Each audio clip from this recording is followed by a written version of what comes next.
years ago, the British colonial authorities finally invaded Kumasi, the capital of the epic 19th century empire, and arrested the 26-year-old king of Ashanti, Kwekudria III, also called Nana Ajima Prempeh I, the Queen Mother, Nana Yechi, and 50 others.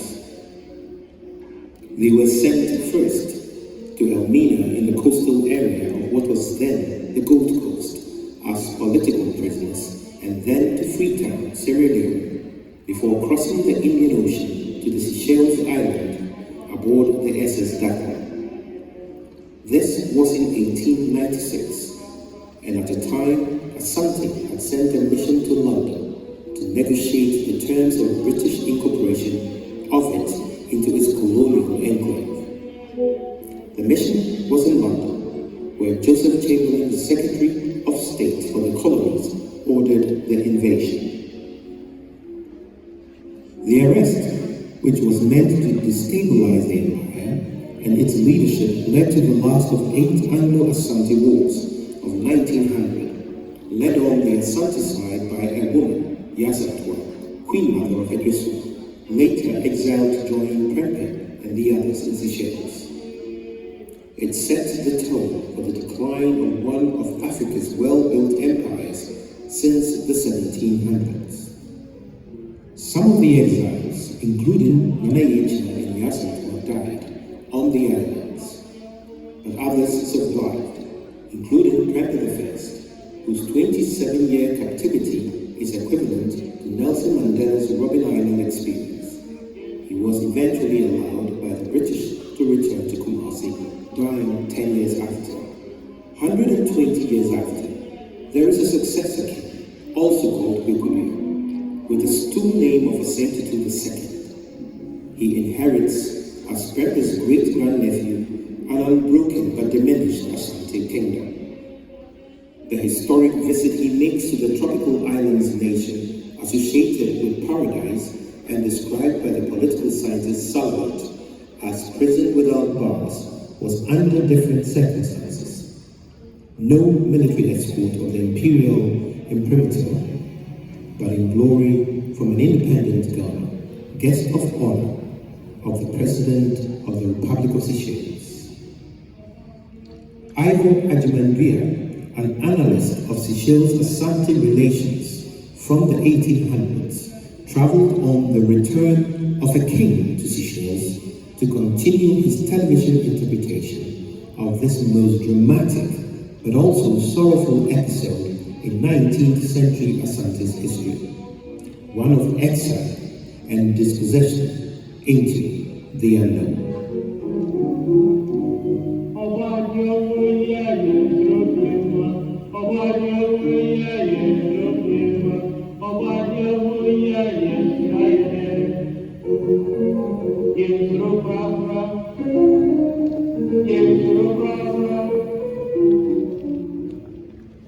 History's shadows were on these coastal waters of Mahé. The first cosmopolitan king of Ashanti, Prempeh I, had made a 3-week journey by the sea route 120 years ago, aboard the SS Dakar.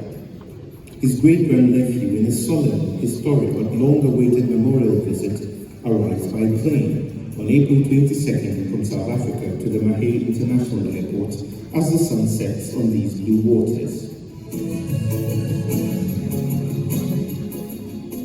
Otumfuo Asante II was received as king and accorded the courtesy of a head of state, and also as special guest of honor at the French-influenced colonial architecture, the State House in Mahé, by President James Michel. It was here they engaged in conversations of historical renewal.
Was summed up the follow-up implication of the visit and strategies of fulfillment.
The meeting with descendants of King Prempeh as evidence of this living story was a bundle of emotions.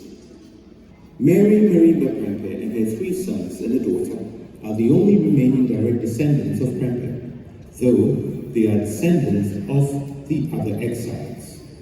Mary's mother, Susie, was a direct daughter of James Prempeh, son of the Ashanti. Known and treated in high regard, including by the media in Hague, these descendants have given ambassadorial services to Ghanaians who have passed through the shores of the island. Besides,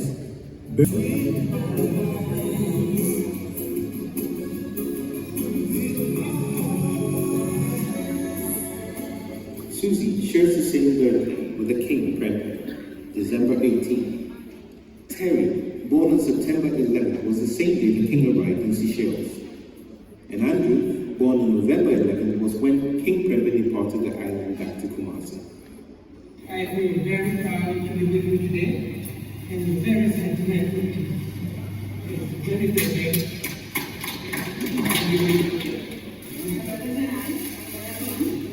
Very much with you all. And it is such an honor to meet you all.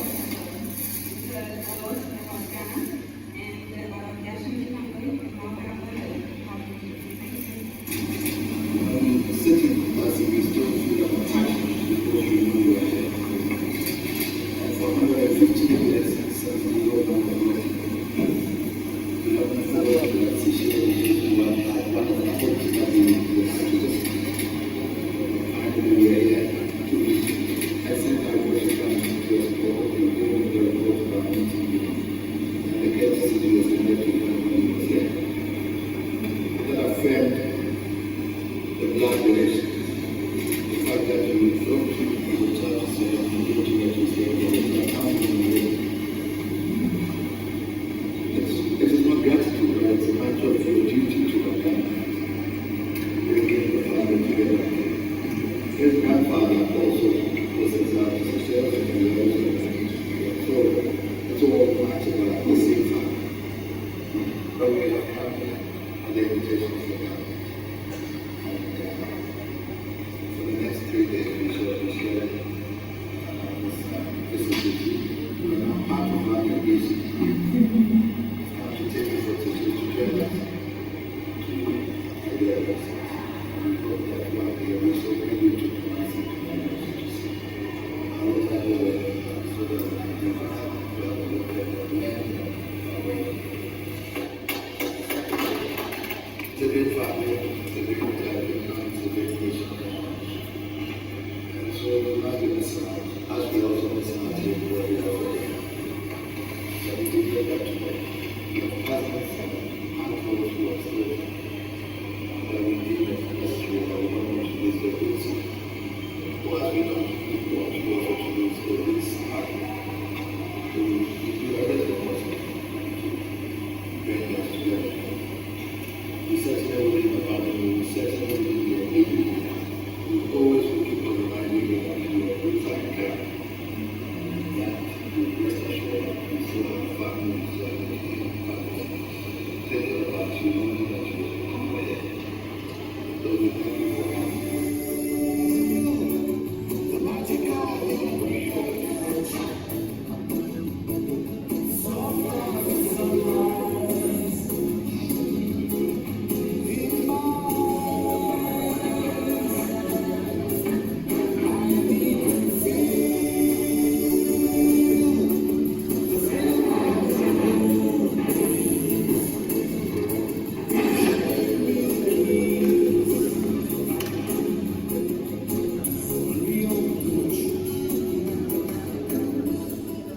It is here, at the cemetery in Seychelles, that some of the political exiles who accompanied the Manjima Prempeh were buried. Mary Prempeh's mother, Susie, and Susie's sister, Hubert, who died in the mid-2000s, were buried far off from here. The cemetery has as well the tombs of several gallant soldiers who fought on the side of the British and the Allied forces during the Second World War on the East African frontier.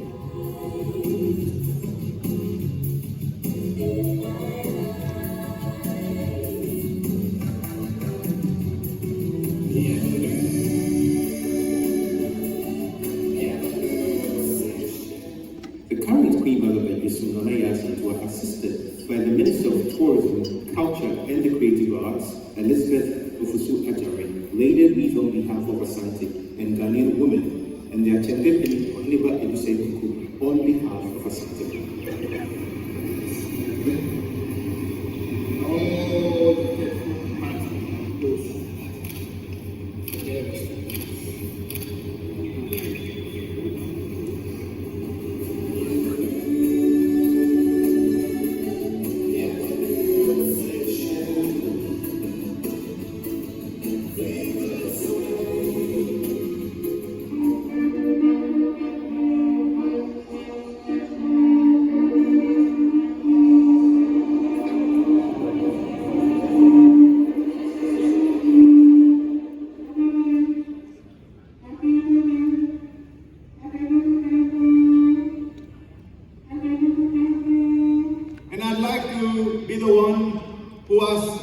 And welcomes His Majesty the King from Ghana to please say a few words to Seychelles. Your Majesty.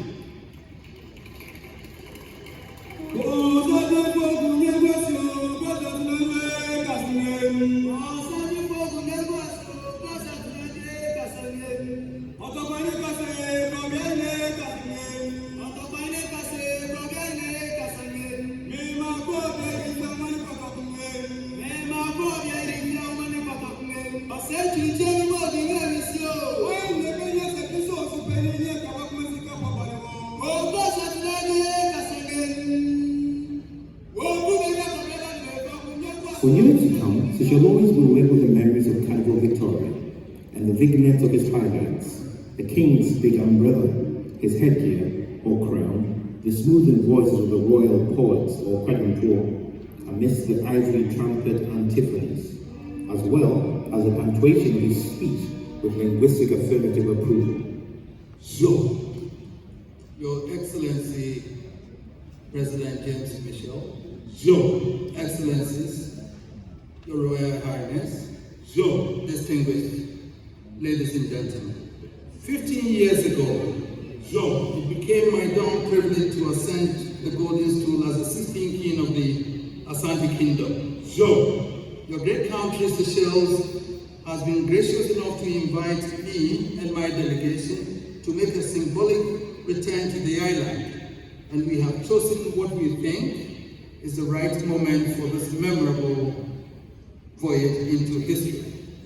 We have chosen, not as some would have wished, to come and mourn and unburden ourselves of the pain and anguish of the past. We have chosen instead to join you in celebrating the joy of freedom. And I'm happy to bring with me the direct granddaughter of our legendary aptly bears the name of Nana Asantewa II. For it was the courage to dare to be free of foreign domination that brought us into captivity.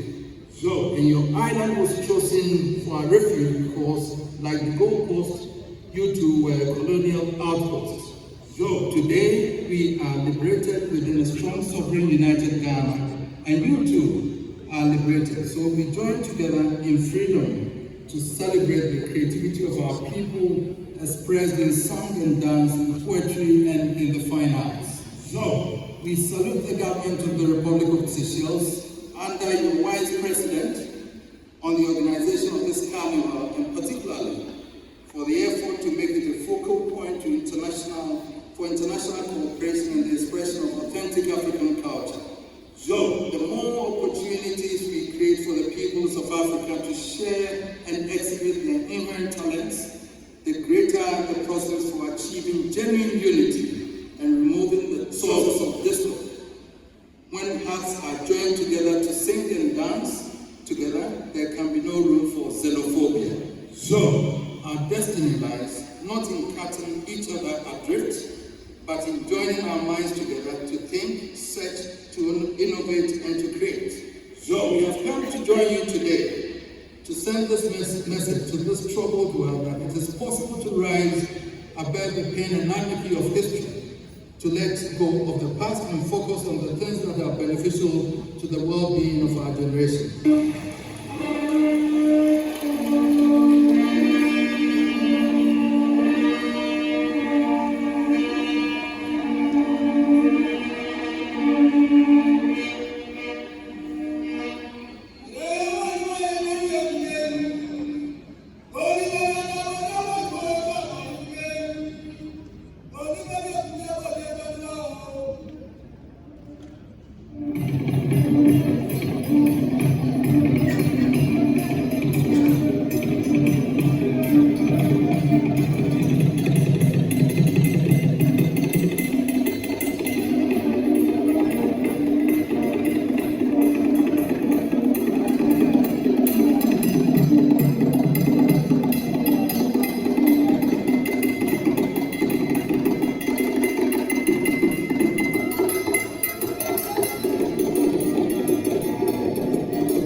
Media interest in the visit, and particularly Utuko's traditional sitting arrangement after the carnival, facing President Michel and former President James Manchin, drew its symbolic interpretation. Ashanti history and Prempeh's exile in Seychelles is part of the school curriculum.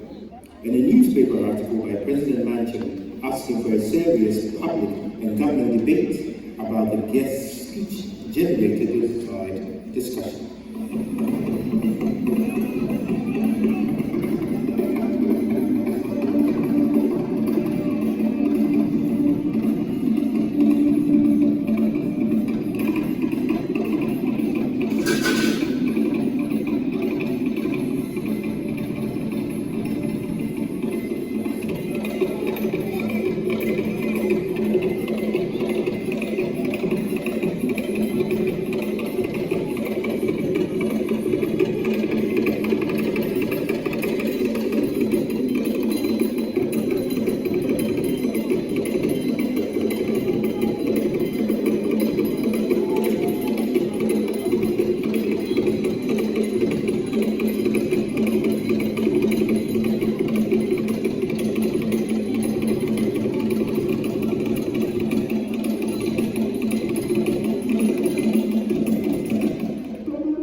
In an unusual practice, granted an interview to the Seychelles Broadcasting Corporation for the Top Flight program, 20 Minutes, which drew one of its biggest evening audiences as he discussed Seychelles-Ashanti relations, but also international affairs. A some managers and people out there, and the young players themselves see it as economic development, so they want big money. So obviously when foreign teams contact them, they sign agreements and leave. So a player that you think could have helped your team to develop within a year or 2 years left, and you still have to start again by looking for a new one. That is the only thing affecting my team. But we shall come back to that, and then we'll come to Seychelles if we have a team here, and I can bet that we'll beat them. That will be very interesting. Your Majesty, coming back to Seychelles, will you have the opportunity to visit some parts of the country outside the Carnival before you go back? I would love to do that. It's a beautiful island. Driving through within these few days, I realized it's a beautiful island, and I would love to explore that further. Or maybe come back privately next time, and then be able to explore the whole island later. Thank you very much, Your Majesty. Thank you very much. Thank you very much. Thank you.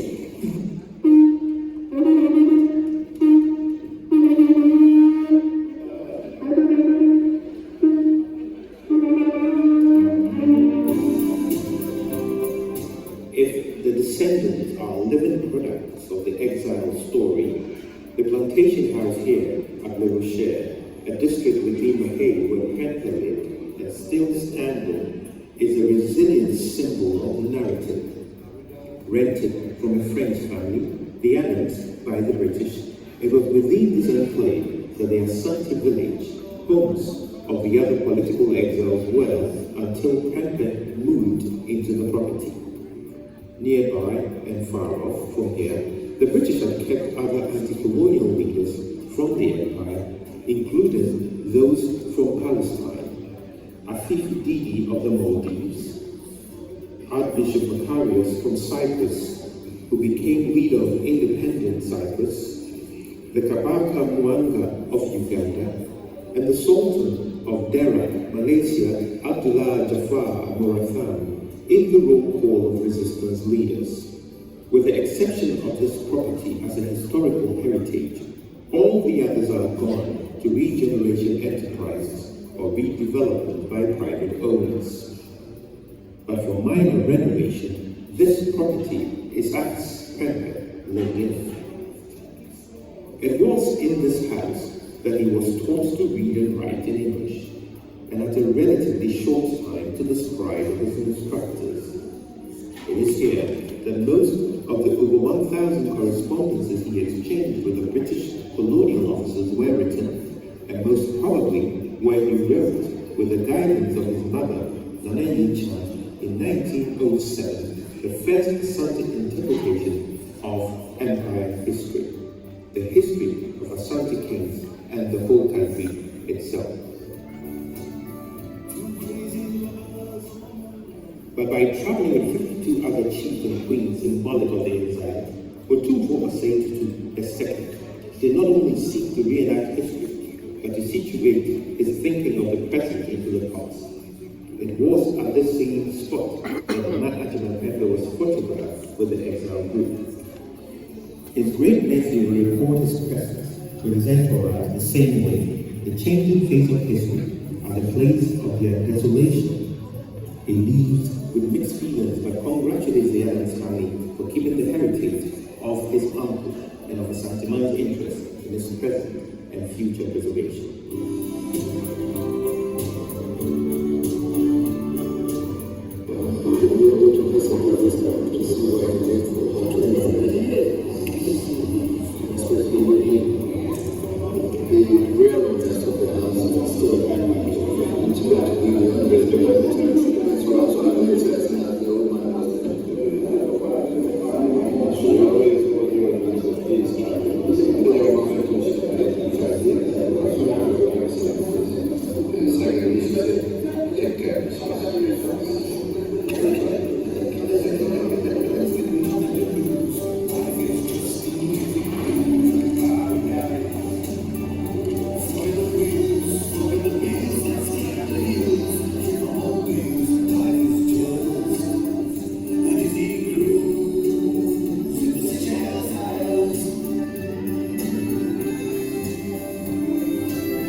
manifestation of faith, his and Ashanti's in God.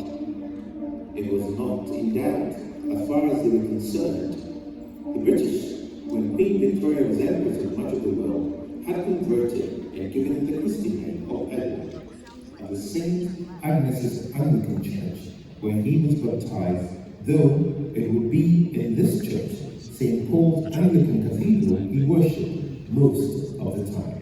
I would like to welcome you as a cause today is the fourth Sunday of Easter. It's a service of thanksgiving or memorial for King Prempeh of Ashanti. It's good to welcome you in this space. We also give thanks for the King's 16th anniversary of his celebration.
Prempeh permitted one of his sons, John, to be ordained as an Anglican priest in the bigger island of Mauritius.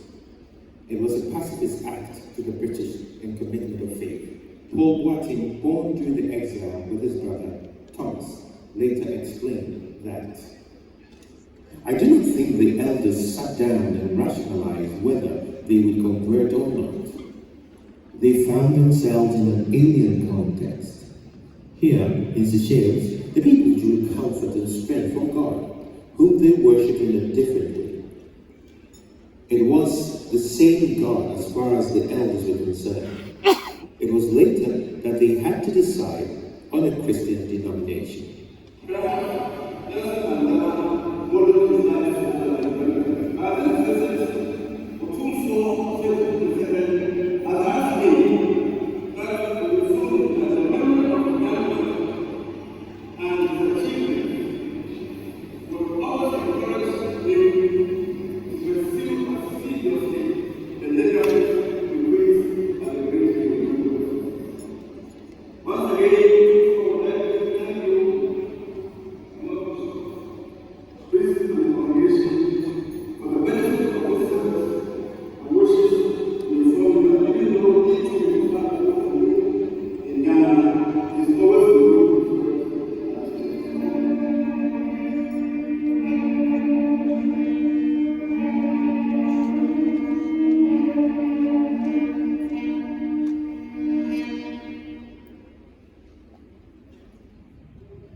But much has not changed in Ashanti's belief that God should be worshipped in a cultural context. The Ashanti royalty is mainly Anglican, thanks to Prempeh's baptism. But the ivory trumpet poets and verbal artists still use their media to glorify God in the most cultural form of hybridism and through the sacrament of the Eucharist. The Ashanti is today the titular head of the church in Ashanti. the Metropolitan Archbishop of the Province of West Africa, and the Primate is the Bishop of the Kumasi Diocese and a subject of the King. The Most Reverend Dr. Daniel Yinkasafu, as well as descendants of Prempeh, who have been chancellors and peoples and priests wardens over the decades. The impact is geo-neutral, and the singing of Handel Zadok the priest or God Save the Queen could be with the same flourish whether the Archbishop of Canterbury is officiating at the Westminster Abbey or St. Cyprian the Martyr in Kumasi.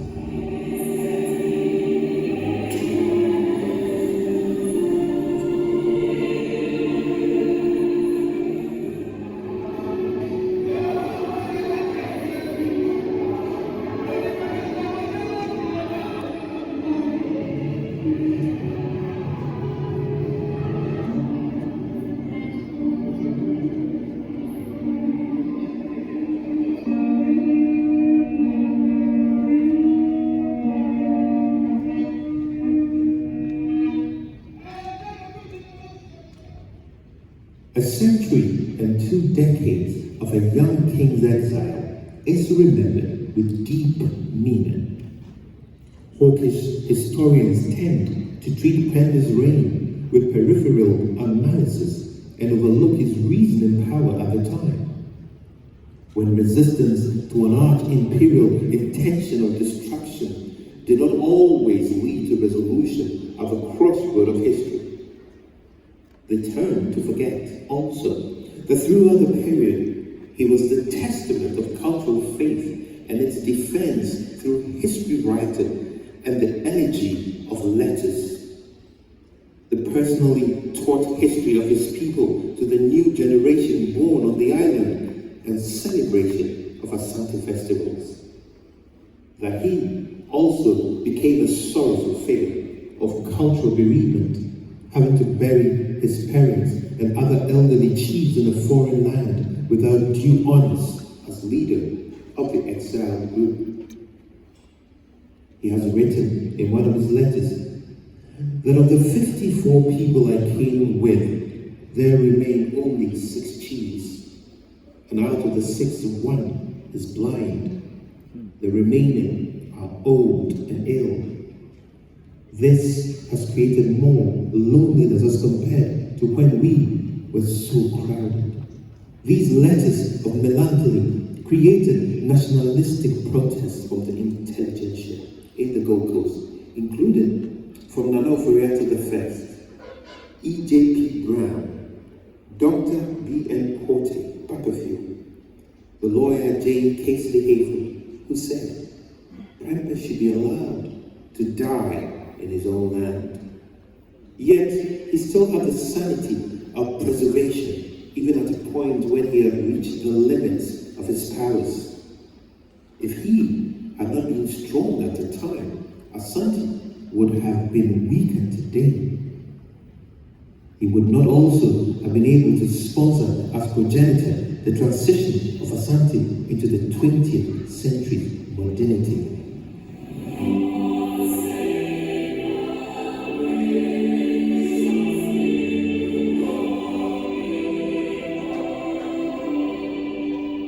Today's relationship with former adversaries is friendship, diplomacy, and cultural cooperation.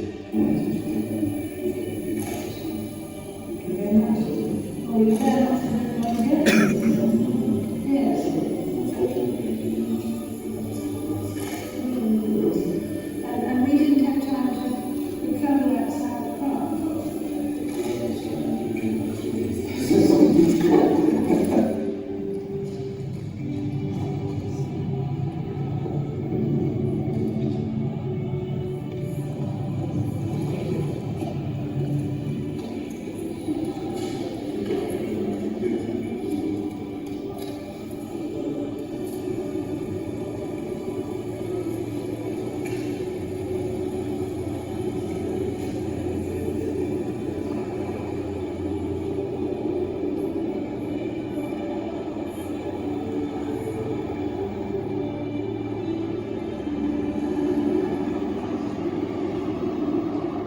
It could even be a drawback to the imperial art, Queen Victoria would have been happy with this.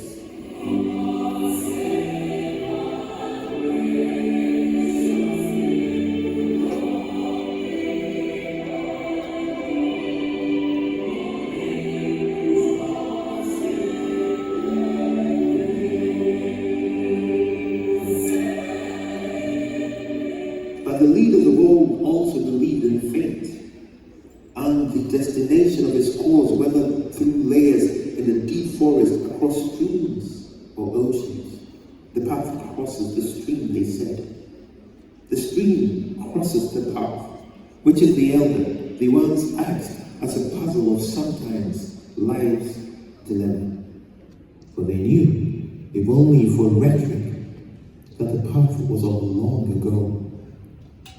The legend also says in Ashanti of the death forbears, Yidru Amamfuswa Neakai Yam, that the ancient of places remind us of the gallantry of the nation's builders.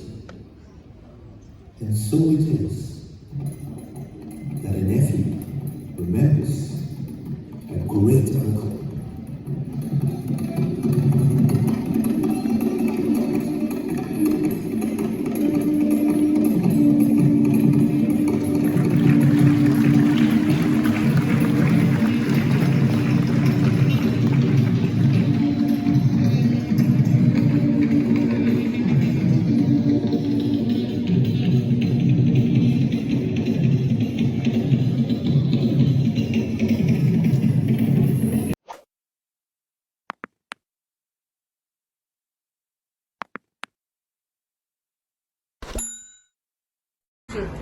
On my belly, king of electronics. Pa. Mo subscribe yo. Hana news ni nyina wo.